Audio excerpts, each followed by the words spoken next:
আসসালামু আলাইকুম। সৌদি আরব থেকে আমি আবারও সুস্বাগতম জানাচ্ছি আপনাদের। তো 2 মাস ছুটি কাটানোর পর গতকাল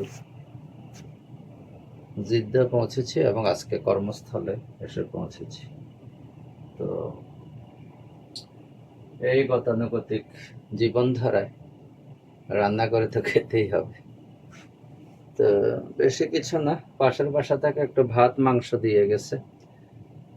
তো মাংসর পরিমাণটা দুপুরে খেয়েছি তো অল্প একটু আছে, সে কারণে হালকা বাজার করেছি, ডিম টিম এগুলো কিনেছি, তেল টেল।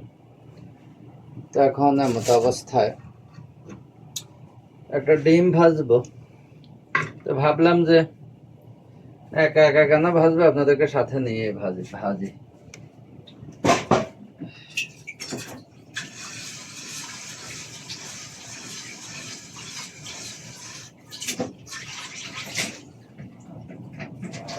চুলাটা জ্বালিয়ে দিচ্ছি, বিসমিল্লাহ। অনেকদিন 2 মাস পরে এটা জ্বলে কিনা।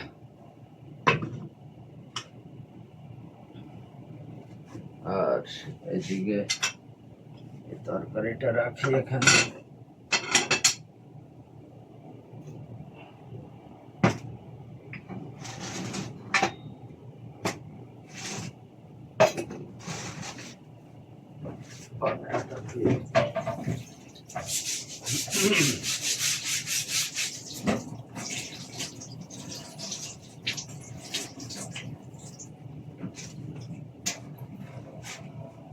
সাথে দুটো কাঁচামরিচ এবং ডিম নিয়ে নিচ্ছি।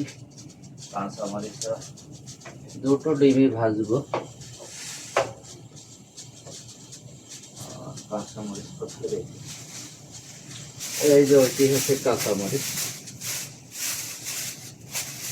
দুটো ডিমের সাথে দুটো কাঁচামরিচ নিলাম।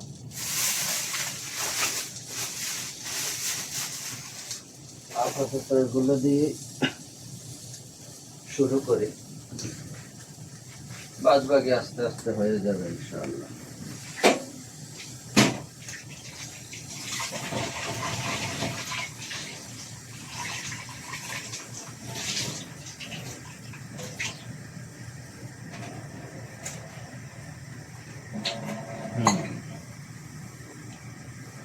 ছুরিটাও ধার দিয়ে নিয়েছি, এখানে রাখছি।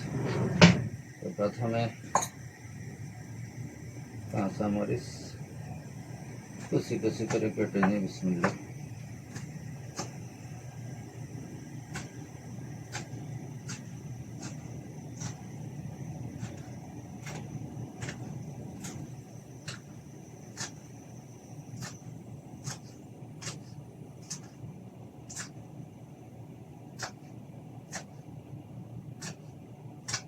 কাঁচামরিচ থেকে সেন্ট বেরোচ্ছে, মানে কাঁচামরিচটা ঝাল হবে। আর এই যে ছোট্ট একটা পেঁয়াজ নিয়েছি, পেঁয়াজটা ভালো। আজকে কিনলাম, আলু কিনলাম, পেঁয়াজ কিনলাম, রসুন কিনলাম।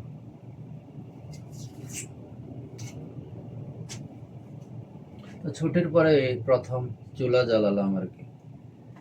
স্মৃতি হিসাবে ভিডিওটা আপনাদের সাথে শেয়ার করব।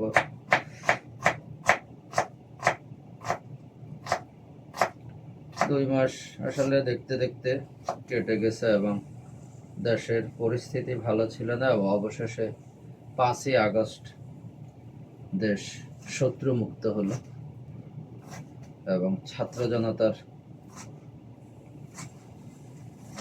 আন্দোলন এবং রক্তের বিনিময়ে আবার স্বৈরশাসক পশ্চাৎপদ হতে বাধ্য হয়েছে। বিষয় হচ্ছে এই যে স্বাধীনতা, এগুলো কিন্তু সেটা যেই আলোকেই হয়ে থাকুক, এগুলো কিন্তু অনেক রক্তের বিনিময়ে, ত্যাগ তিতিক্ষার বিনিময়ে কিন্তু হয়ে থাকে। কিন্তু এই স্বাধীনতার শেষে কিছু সুবিধা মানুষ কিন্তু এর ফল উল্টোভাবে ভোগ করে। এগুলো থেকে সাবধান হতে হবে। অর্থাৎ স্বাধীনতা পাওয়ার চেয়ে স্বাধীনতার যে রক্ষণাবেক্ষণ, এটা কিন্তু অনেক কঠিন কাজ, এবং এই সময় সবাই ধৈর্যের পরিচয় দিবেন এবং কোনো রকম হিংসা বিদ্বেষ রাখা যাবে না। আর সবচেয়ে বড় বিষয় হচ্ছে, এখনো কিন্তু কোনো দল ক্ষমতায় নেই। হ্যাঁ, আর কখন আসলে আবার একটা সুষ্ঠু, অবাধ এবং সাধারণ নির্বাচন হবে, এটা আসলে যারা বর্তমানে রয়েছেন ওনারা ভালো বলতে পারবেন। তবে দেশে আসলে তেমন কিছু নাই, সব শেষ করে দেওয়া হয়েছে। তো ওনারা তো শূন্য হাতে শুরু করেছে, ওনাদেরকে সহযোগিতা করতে হবে। এবং আমার তো মনে হয় 2-3 বছর লেগে যেতে পারে। এবং এই সময়টা অত্যন্ত ধৈর্য সহকারে আপনার জিদ এবং ক্ষোভ, জিঘাংসাকে বিসর্জন দিতে হবে। হ্যাঁ, যারা ক্ষতি করছে এদেরকে মনে রাখবেন এবং সময় মতো আইনের মাধ্যমে এদের বিচার করবেন। আমরা জানি যে আমার বন্ধু বান্ধব পরিচিত জন সহ বাংলাদেশের, বিশেষ করে যারা বিএনপি জামাত করতো, তারা মোটামুটি নেতৃস্থানীয় এমন কেউ নাই যারা 2-4-10-20টা মামলা না খাইছে। হ্যাঁ, এবং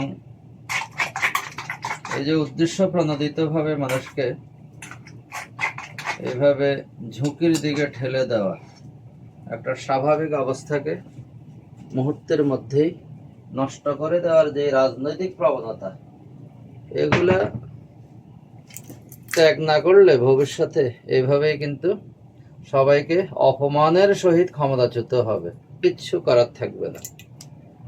কারণ ছাত্র জনতা এইভাবে অতিষ্ঠ হয়ে যাবে, তারা কিন্তু যে কোনো সময় আবার যে কোনো বিপ্লব ঘটিয়ে দিতে পারে। আর ছাত্র আর আমাদের আম জনতা বা অন্যান্য পলিটিশিয়ানদের পার্থক্য কোনটা? পার্থক্য হচ্ছে, ছাত্ররা কিন্তু কেউ গুলি করলে পিছনে দৌড়ায় না, বুক আগিয়ে দেয়। আর আমরা কিন্তু আগে দৌড়ানোর জায়গা খুঁজি, কথা ঠিক কিনা? তো যাই হোক, আন্ডা ভাজতে ভাজতে গল্প করলাম। এবং কেউ জিঘাংসার রাজনীতি করবেন না, এবং যারা রাজনীতি করবেন ওনাদের জন্য পরামর্শ হচ্ছে, মানুষের জন্য রাজনীতি করবেন, দেশের জন্য রাজনীতি করবেন। দেখবেন যে রাতে যখন ঘুমোতে যাবেন একটা প্রশান্তির ঘুম হবে, একটা শান্তি অনুভব করবেন। আর যখন আপনি চাঁদাবাজির রাজনীতি, শোষণের রাজনীতি, হ্যাঁ, মানুষকে গিলে ফেলার রাজনীতি, গুম করার, হত্যা করার, মানে নিজের জিদ এবং জিঘাংসাকে চরিতার্থ করার জন্য অন্য মানুষের উপরে যখন আপনি আক্রমণ করবেন, তখন কিন্তু ওই সুখটা আপনি পাবেন না। অর্থাৎ you are not a politician. আপনি কিন্তু আপনার ওই যে জিঘাংসা ঝাড়ার জন্য, জিদ, প্রতিশোধ নেওয়ার জন্য আপনি কিন্তু এই ক্ষমতাটাকে ব্যবহার করছেন। এবং বিগত দিনে যারা ছিল তারা কিন্তু এই কারণে ধ্বংস হয়েছে। অর্থাৎ কেউ বাপের হত্যার প্রতিশোধ নিছে, কেউ পরিবারের হত্যার প্রতিশোধ। ঠিক আছে, এভাবে নিতে নিতে দেখা যায় সাধারণ মানুষের উপরও অত্যাচার শুরু করেছে, গুম হয়েছে, খুন হয়েছে, হ্যাঁ, আয়না ঘর হয়েছে, শাপলা চত্বরে ব্রাশ ফায়ারে মানুষ মারা হয়েছে, পিলখানার হত্যা, সর্বোপরি বিভিন্ন রাজনৈতিক দলের নেতৃবৃন্দকে মামলা মোকদ্দমা দিয়ে নানাভাবে এই যে অত্যাচারের যে, এটার ফল কিন্তু ভালো হয় না। তো সুতরাং যারা রাজনীতি করবেন, হ্যাঁ, রাজনীতিতে এমনভাবে রাজনীতি করবেন কালকে যাতে আপনি ক্ষমতাচ্যুত হলে মানুষ আপনাকে সাহায্য করে, আপনাকে পলানোর জায়গা দেয়, আপনাকে যাতে ইন্ডিয়া যেতে না হয়। হ্যাঁ,